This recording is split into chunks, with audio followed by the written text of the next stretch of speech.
All right, see if you can find us on there. Are we on? We should be on. Happy 4th of July to everybody. Happy 4th of July! If anybody's out there. Well, we decided to spend our 4th of July night off with our family on YouTube tonight. And because that's what we wanted to do. A lot of people say, take the night off and stuff. But you know what? We really enjoy being with you guys. And we're looking forward to having a lot of good conversation and talking about things. And well, there we are. We're on. Looks like we're getting started. Let me see here. I gotta find me though. That's the only trouble.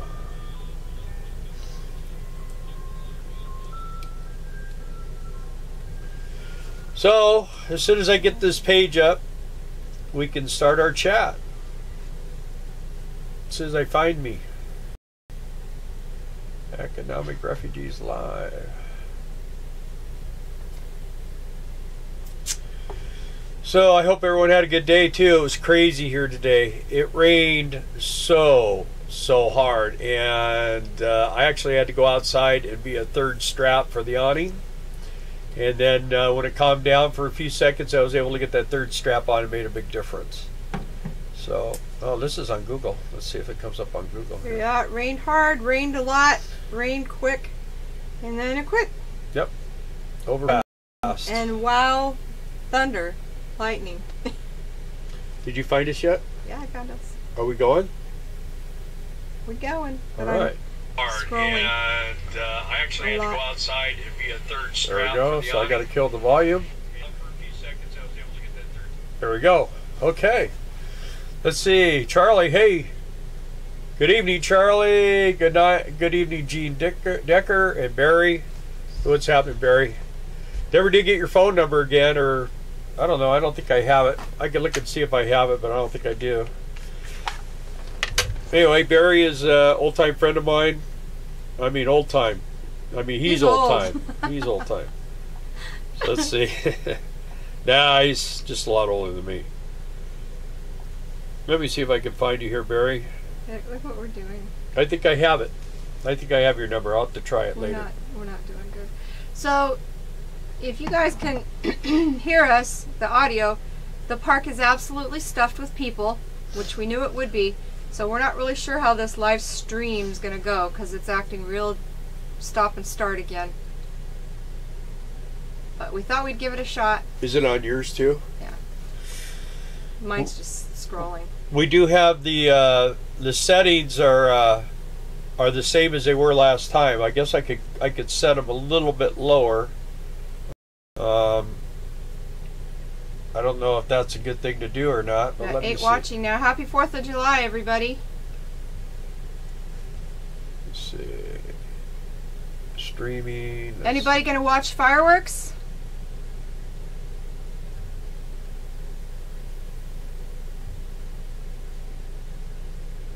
Okay, well, it's all set up the same as it was last time when it was working good, so hopefully it will.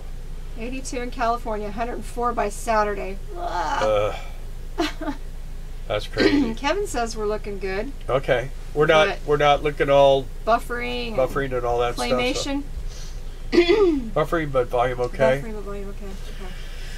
Anyway, so I'll tell you, I'll start by sharing tonight. We decided that really crowded campgrounds are not a lot of fun, especially when you got to do laundry. Darla had to go over there and sit with the laundry tonight. And even people would put laundry in the machines and then they would leave. They're hoping to come back and find them folded. Everybody thought I was the laundry lady, I guess. Not.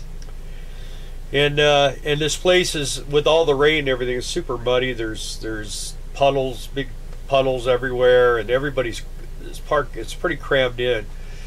And I don't know, to me this isn't really camping, but it's where we're at back here, it's nice. I mean, the weather was pretty wild today, but we're kind of like in our own little area. That we got people on either side of us, but I feel like people just like to just get away from their house and all the house stuff, you know. Yeah. Maybe that's what they think camping is. A vacation, a retreat, whatever. Different different People race here, get set ideas. up, and then go in the pool and spend 2 days Yeah. swimming around and going down the water slide and bouncing on the bouncy ball and playing miniature golf and eating ice cream and I mean pretty much all the things you can do. We have tubing too down the Yeah. river, so they can do that. So I don't know. Yeah. They ride a lot of bikes. The kids do in the park, which we like to do too, but not in the park. We like to go on long rides. See. Hollywood Bowl next door. Free fireworks show from my rooftop. Wow. So Makio says hi, happy 4th of July. Hot in Myrtle Beach, says Martin. Happy 4th, Brian. Hi from Tennessee from Gene. Kevin says, well, as usual, when I show up, the trouble begins. Well, I think of a lot of it is right now. Jim Decker. This town is just packed full of people. It just we went to Walmart today and it was like being at Disneyland. You had to wait in line to look at the meat. You had to wait in line to get milk, and you had to wait in long lines to get out. And so the town was pretty packed today. It was. Yeah, so that we kinda, went to our favorite taco place in town. It's really good. Really good. Yeah. She's from California, so we feel like she knows our flavor of Mexican food, and it's just really good. And she just opened up last October. She used to work here at the KOA, and her husband still cuts the grass here. But they're so busy with that taco shop that she said they've been doing extremely well. And if you're ever in Hayward, Wisconsin, be sure to go see Main Street Tacos. They're very good. And Brian says happy 4th of July. Happy to you, Brian. Sunny and hot in Myrtle Beach. Watch fireworks from our dock. That must Tennessee, be nice. Gene Decker, Tennessee. A dock in Tennessee. Dock in Tennessee. Nice. And Hollywood Bowl next door. Free fireworks show from my Daniel rooftop. Terrell. Happy 4th of July from Colorado Springs, Colorado. Tell my sister hi. That's where she lives. Yeah. We've been to, well, I've been to the Hollywood Bowl a few times. It's kind of cool. I actually saw I've Bruce been there. Hornsby in the range there. I've just been there to play on it Yeah. I can't remember. I've seen when I a was couple a kid. seen a couple of different things there.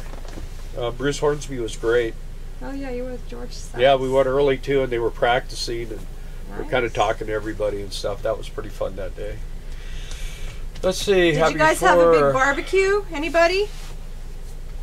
No, they've been waiting for us to come on TV here to do it. So The people that are on right now are close enough to see fireworks from their own house, or they just don't want to go into the crowds. So you're joining us, I guess. Thank you. where we used to live, we were up on this mesa. We could see fireworks Every 40 direction. miles away. We could, I mean, just the way it was laid out. So there was right by our house, there was fireworks. So we park or go outside and look one direction. Then there's like 4 different directions we could watch fireworks. And then we watch the fire trucks go to put out the fires. They always caught everything on fire. And then, I mean, it's probably the same for you guys. For weeks after 4th of July, everybody's shooting off firecrackers and scaring the dogs and startling the neighbors. It's fun. Yeah. Liberty. Makio says streets are dead here. What? The streets are dead. Yeah. Guess everyone is out of town. Yep. Anyway, I don't know if anyone has any RV questions, but like I was saying before, with the amount of people here, and then we've had people shooting off fireworks, and there's always a lot of dogs. Somebody had a and- Roman candle the other night. That's Yeah. an absolute no-no. Yeah, because I mean, there's nothing Pretty but much trees anywhere around you here. live anymore. And it was pretty hot and dry most of the week, and then the last 2 days it's been pouring. That's probably another thing too. We got some storm stuff coming. Let's see if they're still trying to let us know that we're. When I was doing laundry, there was a couple in there, and they were out on their motorcycle, and they got caught out in the really heaviest rain that we had, and they kept waiting for it to die off and die down and calm down and dry up a little, and it just didn't. Wherever they were a couple miles from here. And Yep. It just rained and rained, so they rode home in the rain. Yeah, the harshest weather is leaving us right now, so What else is coming? we might. Well, there's nothing around at the moment, so This we is might. the weirdest 4th of July I've ever experienced. I mean, it's always like California, hot, dry, You know, you can't wait for the sun to go down for two reasons. You want to see the fireworks, and you can't wait to cool off. Yeah, it doesn't get dark here till 10. Yeah. And So, it's hot, those of but you it's that not dry, it's wet. those of you that follow Brian, Adventure Van Man Brian, if you guys saw his last video, it was 11:30 at night and it was still daylight out. I It's thought Alaska. that was weird. I know. It's Alaska. I hear that, but then when you actually see it, it's kind of And it never actually does get strange. dark, it just gets like dusk, and then it starts bright, getting bright Crazy. again. So, I made the mistake of going camping beside a small lake a few years ago on the 4th. No sleep till 3 a.m. Yeah. It's only 5 in California. Yeah. So start until sundown, yeah. Hey Rick, looks like you're going to have a light 'em up night. You can see fireworks from 3 different areas from our waterfront deck. Woo! yeah, Rick, what we're experiencing, because the last one we did was really came out, I thought was pretty good, and I have all the settings set in the same place. The only way I can reset everything is if I went off. But let me see, maybe I'm lying about that. The thing is that the storms were right over us, and they're starting to head out again. So The storms and the people in the park. right. Let me see here. Yeah, I got that set right. There's probably fewer people at McDonald's. We should have gone there. Yeah, I can't change some things during being active. So You don't have any other programs running, do you? Just this one? yeah, I think that's could all I shut have. them Let's down. see. No, I got this one too. I shut this one off. There we go. That's all I've got running. Does that is help this one. better? It's the only one I got going right now. Mine. See. So, got a couple people that are purchasing RVs. Should have their RVs this week. That's going to be exciting because I'm sure they'll be coming around and sharing on economic refugees. We've had quite a growth spurt on economic refugees group. That's been doing pretty good. A lot of people have been putting their own input on there and asking questions, and I like to see more of that, and I like to see more people not only put questions but also put answers on there. We had a lady was interested in a 1998 Class B with a V10, and apparently there's some kinds of problems with the transmission. And I talked to a guy that I'm working with here that was a fleet manager for he had hundreds of vehicles, and they were mostly Fords, and he had a lot of the V10 equipment.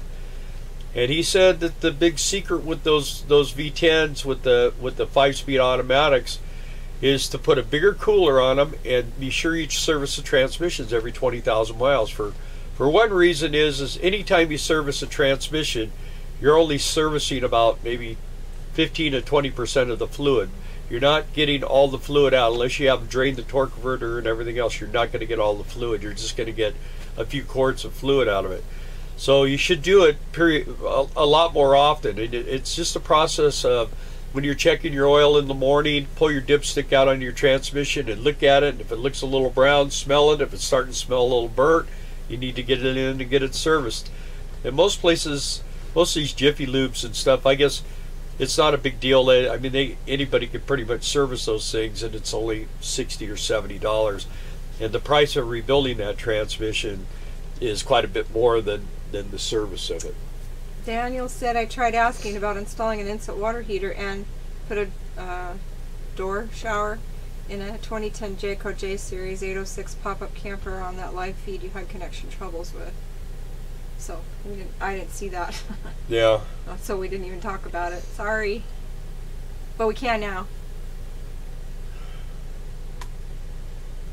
So have you ever bought a RV? Aren't you going to talk about the water heater? Oh, okay. I tried asking about installing an instant water heater and putting a door out In a Jayco pop-up.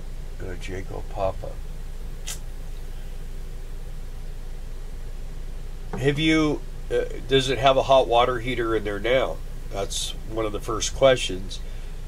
When you're going to an on-demand, right? That's what he said. Instant water heater, which is basically an on-demand.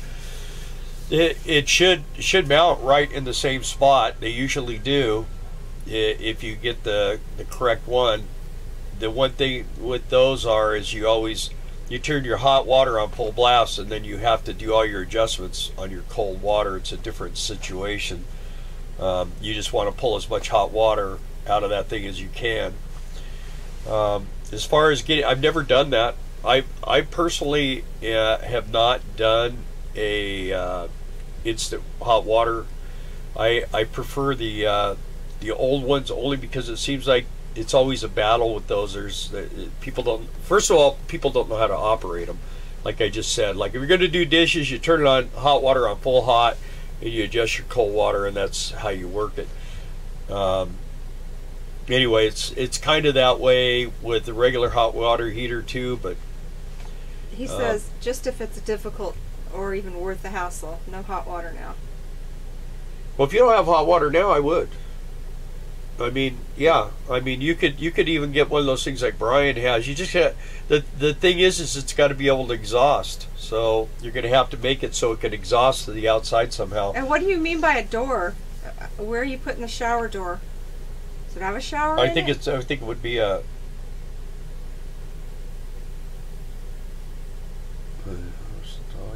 Instant water here. Put door shower in a 2000. I don't know about a. Yeah, I don't know in the pop-up how easy it would be to put a door shower in there. Probably more of a curtain thing, and you got to have to put a floor pan. Does and all it have that. a shower in it now too? No, it wouldn't. Doesn't have hot water.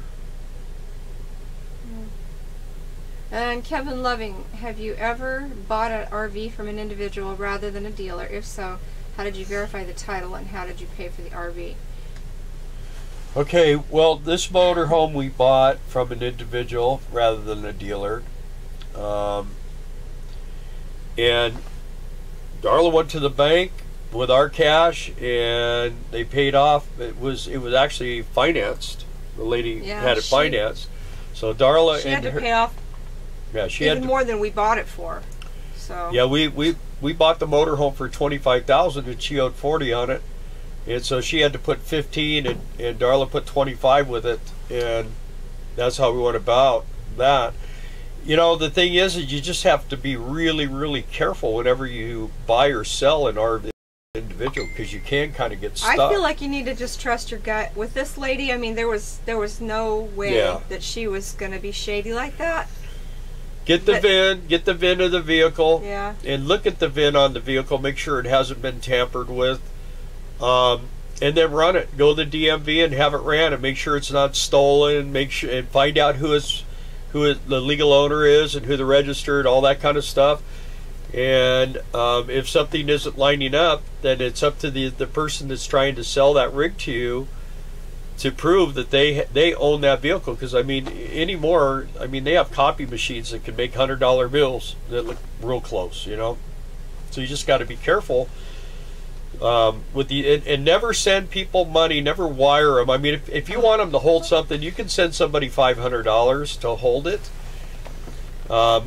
I mean, most people that are going to spend 20 or 30 grand and they find something they really want, you kind of roll the dice. It's like gambling by throwing that $500 out there. But if you don't, someone else could get it out from underneath you. And if it's local, I mean, go talk to them and see. But if you're talking a distance, then you know you kind of need to go that extra mile, I think, and run that VIN number through the DMV at least and see if that person actually is the one who's registered to it. That's what I would do. And here's another question about propane tanks. They never actually fill them more than about 82%. There's a certain amount of expansion, and when they fill those things up, they usually they're not totally full, so you don't have to worry about them like Daniel blowing up. says outdoor shower is what he meant. Oh, an outdoor shower. Yeah, well, outdoor shower is a tent and one of those little heaters in a propane tank. So I mean that's a pretty simple deal. That's And what Brian has. That makes your camping experience so much better. Yeah, I mean, see, if you're camping, that's great. If you're full-time RVing, that's tough. It makes yeah, it Daniel, really are tough. you thinking of doing this in a pop-up full-time?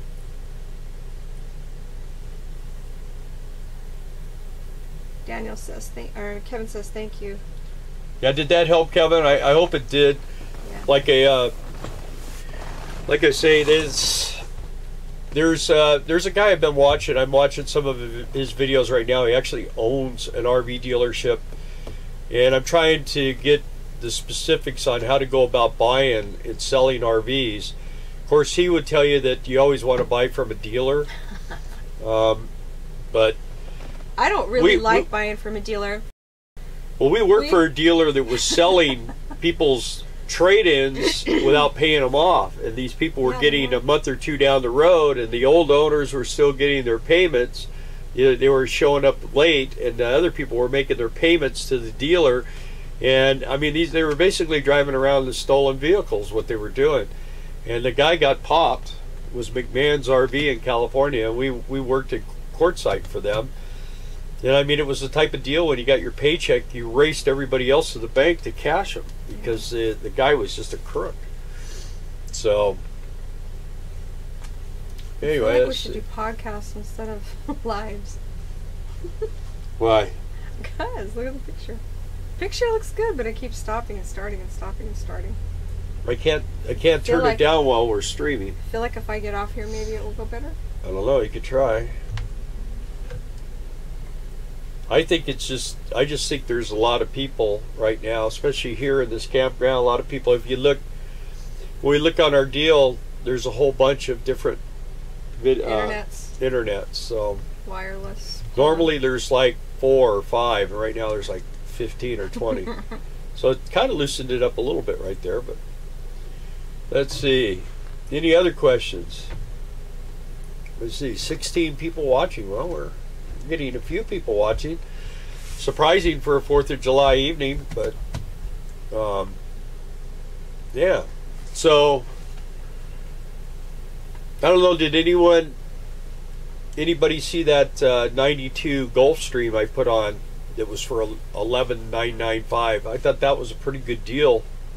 Spartan chassis, Cummins motor, no slide out, but I thought for the money that was a pretty good rig. If somebody wanted something that was pretty inexpensive that could get you out on the road, could pull a towed pretty easily, and go for quite a ways. It didn't have a lot of miles on it either. I can't remember what it was, but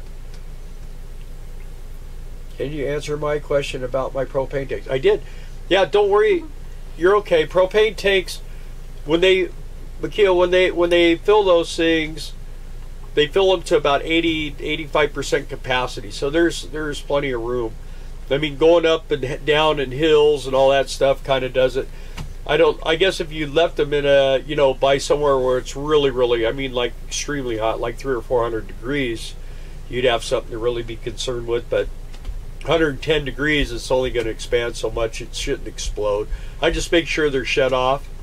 That shouldn't be a problem. Does that help? Hope so. Anyway, yeah, I wouldn't worry about it. Oh, so, I know it seems like you guys really are interested in finding out the differences still between Class A and a C and a B and a van, whatever. So I think we're probably gonna pull together some more information on that and put a video out on that. I've been I was going to do the Class A video a while back, and I thought I'd wait for a while. I think we're going to do it here pretty quick. I want to get it out there and get it started. To be honest with you, we want to get a lot of bang for the buck is what we want to do. We'd like to really kind of surge the channel just a little bit. And one thing is I kind of want to grow the channel, but on the other hand, I don't want to grow it too much because I like the more intimate, being able to hang out with you guys and talk with you. And answer questions. Answer questions, be on economic refugees, especially when we're working. It makes it a little bit tougher. and we've got, I don't know exactly when we're going to be leaving here, but once we leave here, then we have a little bit of a break, and then we go to Sugar Beets, and that's so intense. That's 13 to 14 hours a day, 7 days a week for me, and no breaks. Even when the crews are laid off, you know, are not working because of weather or whatever, I still go to work every day. So once that's over with, then we'll be going to Christmas trees, and that's going to be a little lighter schedule this year too. They're going to cut us back a couple hours. Right. So that'll give us a little more time, and we should be a little bit better off there. Right. And then after that, Guard 1 Services wants us to go to Quartzsite and do a booth in Quartzsite and try to recruit people for them. Talk to people about doing gate guarding. About doing gate guarding. On the oil rigs. Trying to recruit some people. I know a few people from our YouTube channel have gone over there and talked with them, so that's a cool deal. I've actually had 3 applications filled out on the group page that I forwarded them also. But I would follow up with a phone call if you guys are out there listening. Be sure and follow up with a phone call to Gate Guard, the Gate Guard company, Guard 1 Services in Texas, because, you know, I'd hate for your app to have gotten misplaced or whatever. Just follow up. Yeah, okay. Yeah, Kevin, I put a few travel trailers on there. He's talking about, I put a lot of motorhomes on there. Oh, right. The thing is, and I just have to be kind of blunt with you, it's really, really tough to live full time in a travel trailer. We have some people that are doing it here, and they're struggling. They're about a year into full timing, and he spends a lot of time in the truck. Yeah, well, they're campers. They're basically something that you take out on the weekends. There's a ton of wood in them, very little structure. I actually put a video on a while back of where a guy bought a used travel trailer, and he used it a couple times, and he took it to a guy, and the guy told him, he started taking it apart, showing this guy all the problems with it, and they actually just tore it into a million pieces, and it was just a frame there.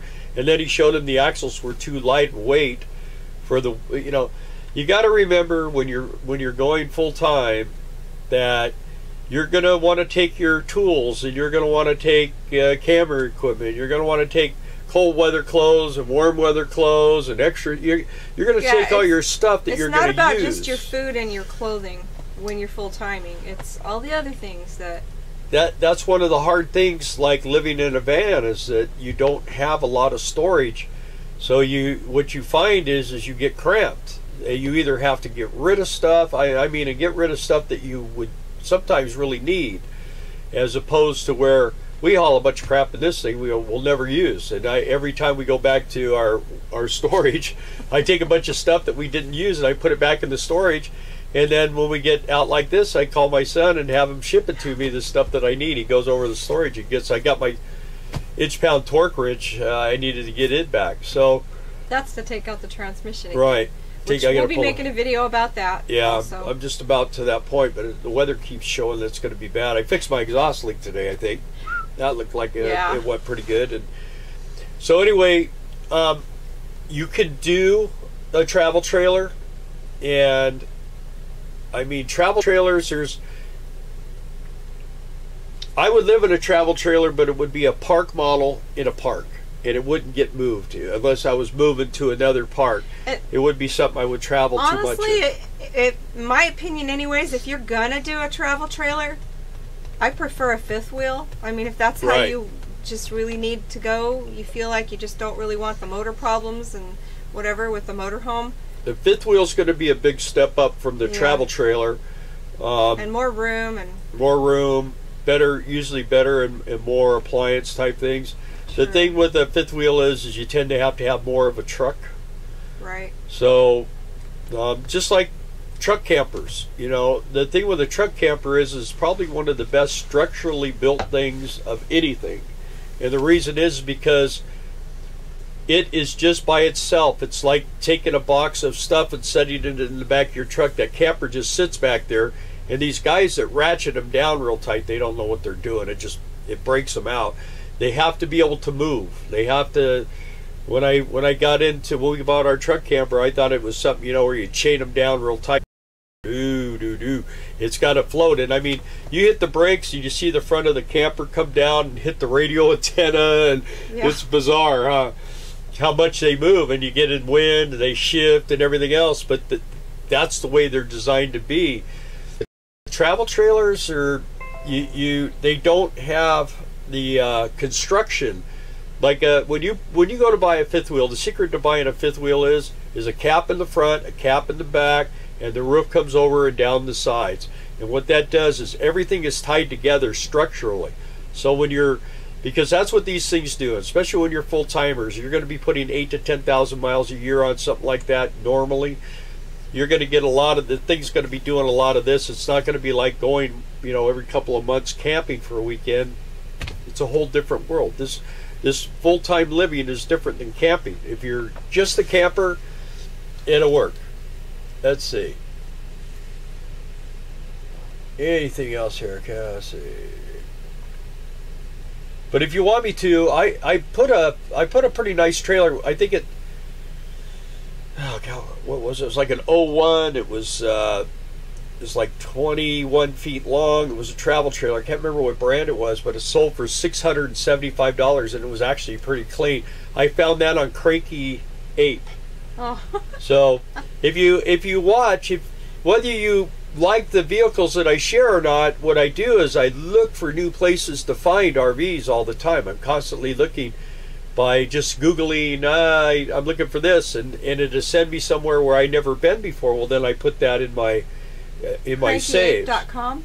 Yeah, CrankyApe.com. CrankyApe.com. And they actually auction these. I mean, they have Harleys. I saw a Harley in there the other day. It was like a Softail sold for $4,200. It was pretty clean. So you never know. Let's see. Trey's here. Hi, Trey. Hey, Trey. Yeah, Trey and I talked a lot during the week on economic refugees. So also know that, I'm on there at night, usually in the morning, because we don't go to work until like 2 or 3 in the afternoon, depending on what day it is. And then when we get home, it's usually between 10 and 11 o'clock, and I'm on then. So, I mean, if you have some questions for me or something, jump on there and we'll do it.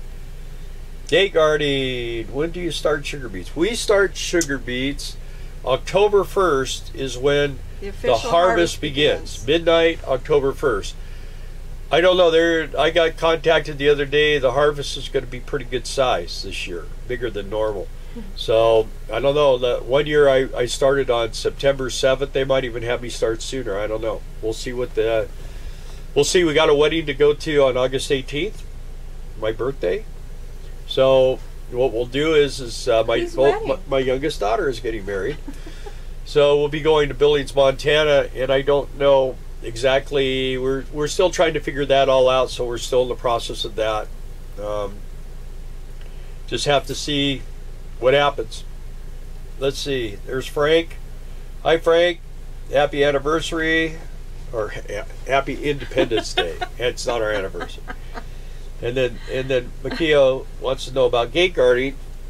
Okay, well, we'll do gate guarding again. Gate guarding is usually in Louisiana, Oklahoma, Texas, and New Mexico. And it's usually a 24-hour, 7-day-a-week job. It pays anywhere from about $1,000 to $1,400 per week. They do have where one person can be on a gate. They also have where you can work on a kiosk, do 12-hour shifts. If you do that, it's usually about, I think they do that for $1,400 a week, but you have to do your own, and they give you some money towards a campground. But when you gate guard, they'll usually give you a 500-gallon water tank, a dump tank, and a 12,000 watt generator, and then you have exterior lights, so your gate is all lit up. And they put a little doorbell thing inside of your RV. And when a truck comes, some places you got to close the gate and open the gate every time. Some you don't. You just got to go out. You got to, You got an iPad and you take a picture of the license plate, put the information of the company and the driver, and then when he gets ready to leave, you just take a picture of the license plate. And that's a pretty good Sometimes they gig. like you to take a picture of the driver, but some of the drivers have a fit about it. It's just, if they don't like it, then they just don't work for the company.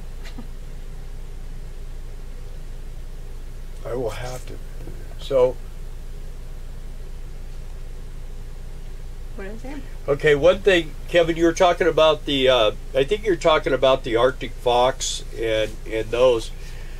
Those are a different trailer. Those are built a whole lot different. Arctic Fox originally designed, their main company function in the beginning was campers, pickup truck campers. And like I explained, pickup truck campers are built a lot more, they're really built solid because they're, you know, you lift them with jacks, and I mean, you can. What's weird is you can really have it just sitting on two jacks, just teetering. They'll handle it. I did that to ours a couple times by accident, but they're really stout.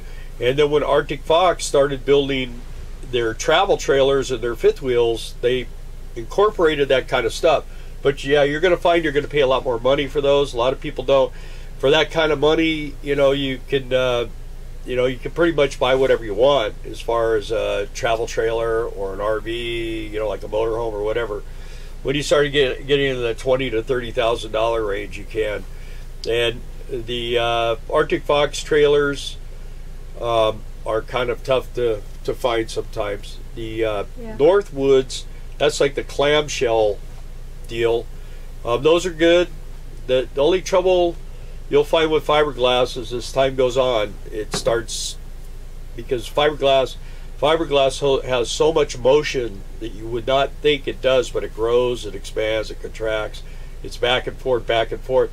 And across the front of our motorhome, we've hit a couple of birds, and they've actually got like little shatters, like little spider shatters. And I'm going to go up there, and what I'm going to do is I'm going to reglass that, and I've decided I'm going to put a rubberized coating over my metal roof and over the fiberglass, and it will also help with heat and everything else. So that should. I've been looking at. I went up on the roof yesterday to get all the needles off the roof, and yeah. So I always go up on the roof. Whatever you have, if you don't have a ladder on your RV, get a ladder and put it on the side of the RV or somewhere. You need to go on the roof on these things. You've got to go on the roof. If you think that the roof is always okay because nothing's coming in, you don't know if it's, when it rains like it rained here today, man.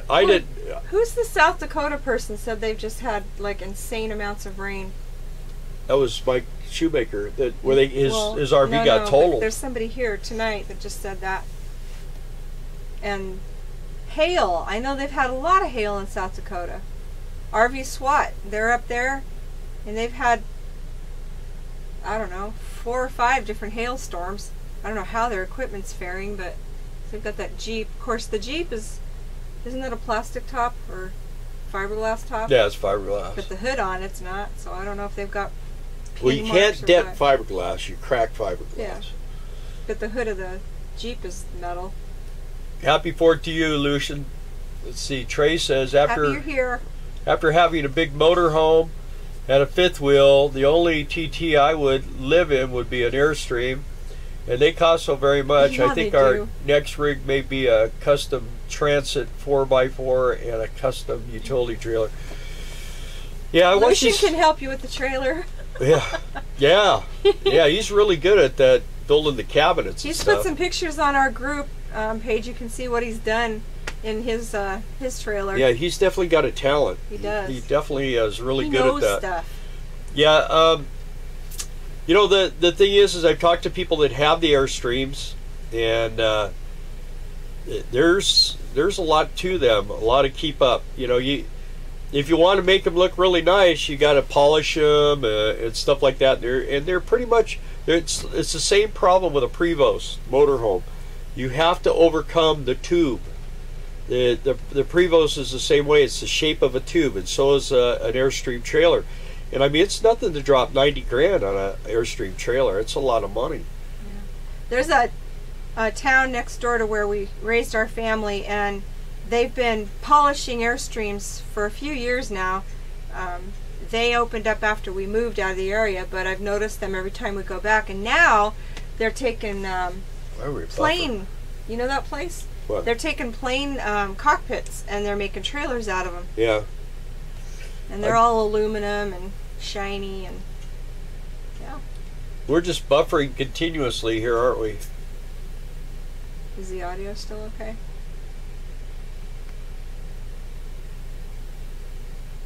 How many we have still left watching? We still have 25 people watching. Okay. Is the scrolling really super bad? I keep seeing it kicking on and off over here, but I don't know why it's doing that. And how's the audio? Yeah, so I know the Northwoods and all that, those guys are tied together. And they make a really good product, but like I say, that a lot of problems with really good RVs is that people buy them and then they don't want to get rid of them, or they you know, if they buy them new, they don't want to ever sell them and stuff like that. It's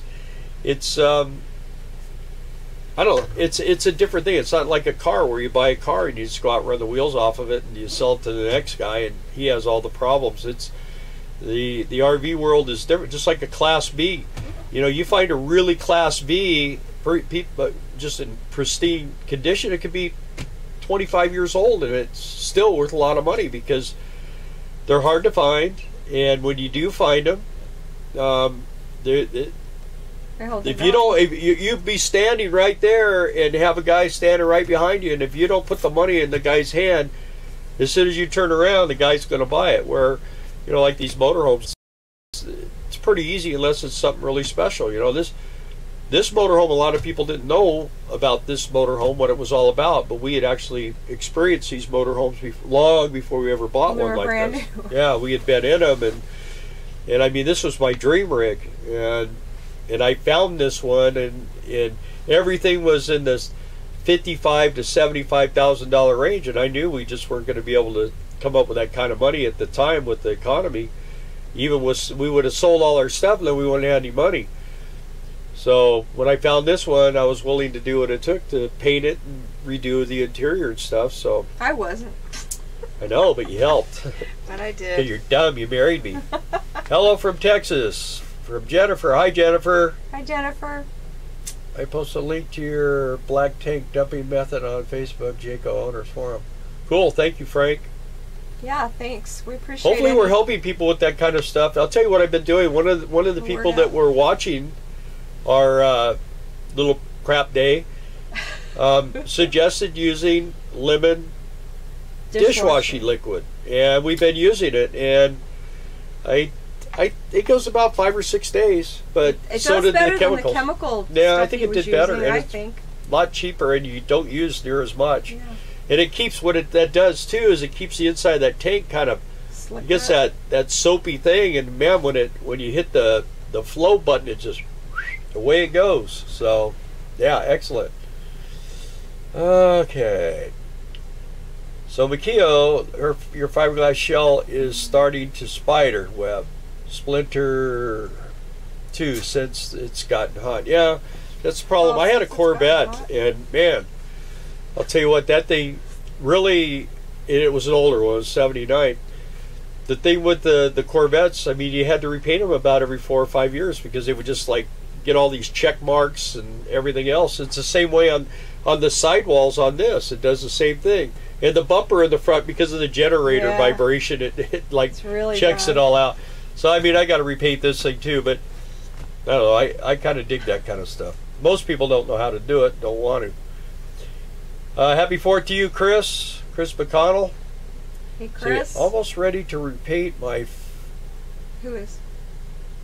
Makia. Rig. Any specific things I need to look for in shops and paints? So are you going to have somebody paint it for you, or are you going to paint it yourself? That makes a big difference, because there's videos out there. A lot of people do these Rust-Oleum paint jobs. I've never done one that way myself. I've always used really high. I mean, when I used to paint motorcycles, I would paint 4 pieces, 2 fenders, 2 tanks, $2,000.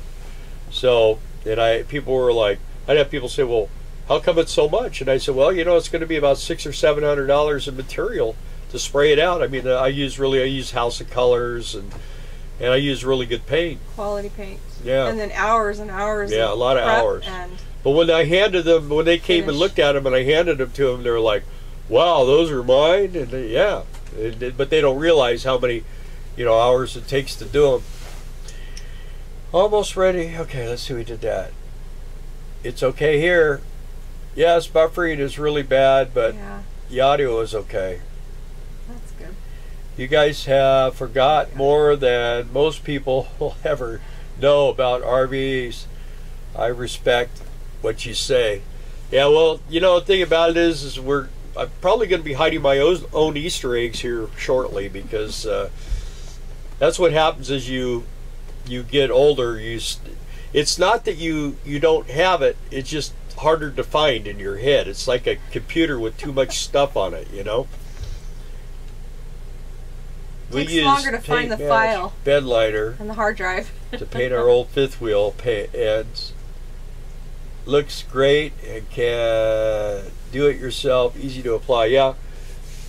Like I say, there's that Rust-Oleum. They make Rust-Oleum where you can roll it on and you can paint it with a brush and everything else. When I get ready to do this again, this time I'm going to do a 2-stage paint job. I'll wet sand it, buff it out. But there's going to be so much prep work involved with it. That's the worst part, is the prep work. The actual spraying is pretty simple. It's all the other stuff that's tough. Leading up to it, yeah. Yeah. Darla's nickname used to be Sandy. So you kind of know. Wet sanding. Yeah. We're losing people. Are we scrolling? It looks like we're not scrolling right now. But wet sanding was not my friend. But you have to do it in order to get the quality at the end. So. Yeah, we both did it. But the thing is I was usually during the day, I was busy wrenching. And what I would do is I would wrench for about a week, and then I would take 2 or 3 days and just do nothing but painting. And I finally got to the point, my spray booth was heated and everything, so I got to a point where I just started telling people, I start painting in October, and I'll paint all the way until like February. So I did most of my painting in the wintertime. Which was good, because guys don't really want to have their bikes torn down when it's nice riding weather. And you got to tear a bike down to get the pieces off to paint it. So yeah, October through February were good months. When I bought a brand new set of gas tanks and fed, I would usually buy new stuff if I could convince them to buy new stuff, and I take it and have it sandblasted before I did anything. Metal, just get all the cosmoline and oil off of it, have it sandblasted, and it's just like there's like bare metal, real nice and rough, and you can do body work on it and everything else. Makes it come out really nice. Looks good. With it, like I say, with this thing, this is going to be a lot of sanding and stuff like that. It was 93 degrees here in southeast Wisconsin earlier today. Hope it was cooler in Hayward. So humid. Yeah, it's really. I can't believe the humidity. It's just crazy. It's like going from here to the truck and getting it fired up and getting the air going and driving around, and when you get back you race back in, so you just you don't know. Let's see, any other questions? Anyone have any RV questions? Or I don't know, what this isn't like American Chopper where we blow stuff up and crash stuff, but get it road ready in 2. Those guys are back on TV again. It's amazing. They don't fight as much anymore. Yeah, they're actually kind of the kinder, nicer. And now the Pawn Stars are gone. Yeah, they're shut down. The dad, the grandfather, dad, or whatever you want to call him, he died, and then they were going through a lot of stuff anyway. They couldn't sell anything because they had 1,000 people a day walking through that store. So it's another thing I'm starting to hear about the YouTube people. That's another thing that's kind of a little worrisome to me, is that like I watched Just Incredible Day, and he was like just telling people to just leave me alone, don't come talk to me and stuff like that. And I'm like, I mean, why would you get into this thing if you didn't want out there, if you're not going to be involved with the people that you're with? You know, I realize that some people have some negative experiences. I'm hoping we don't do that. I'm sure maybe somewhere down the line we will, but I'll deal with that. Most everybody's not like that. Most everybody. I'm sure there are ones out there that are. Yeah, I mean, there's some people there, they look for trouble everywhere, but hopefully we don't have that kind of a situation. And there's other guys that are just on here, they make money off of making fun of you. You know what I mean? So, I mean, they probably got a lot of material. Like that's when you know you've arrived. Yeah, they could probably have a lot of material. Are there any short D diesel pushers 30 feet-ish? Yeah, there are, but they're hard to find. I think that's a safari truck. That's not a pusher, that's a puller. There are some. They don't make a lot of them anymore. If you look back in the older days, there are some. The thing about it is that the advantage to having the diesel is you can have a bigger RV. When you have a gas powered machine this big, I mean they really struggle. You can't load them up like you can these. You can't pull the same. I mean you can, but you're going to experience 4 or 5 miles to a gallon and overheat and all kinds of problems that you don't want to deal with. I mean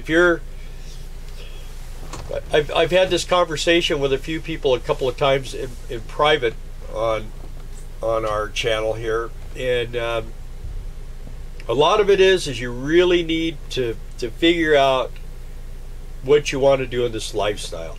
I wrote a little clip the other day about it. I mean, if you're going to go out, if you want to spend a lot of time out in the national forest, going off road and those type of things, I mean, I put a Class C BT Cruiser on the other day. It was 4-wheel drive. The guy had put a 4-wheel drive system in it, and I don't know how good it was. I've seen them. I've seen 4-wheel drive RVs, and it's usually someone does it themselves. I mean, I would go that route, or a 4-wheel drive van. I do have a question. Why are you wanting a 30-foot? Is there a reason? What is your reason? Well, so they probably could get into the different parks. parks. I'm wondering. Yeah, Makio says, I don't want a black rig. Yeah. Yeah, you have to understand me to understand why we have a black rig. I mean, you can paint. I've always had all my cars and motorcycles, everything's black. I'm just a real fan of black. I don't mind keeping them clean. It's the average person, they think I'm crazy, but you know what? When this thing is all cleaned up, and you know, I got nice wheels on this thing, I polish. You got to see all the crap I have for polishing the wheels, and this thing is all shiny.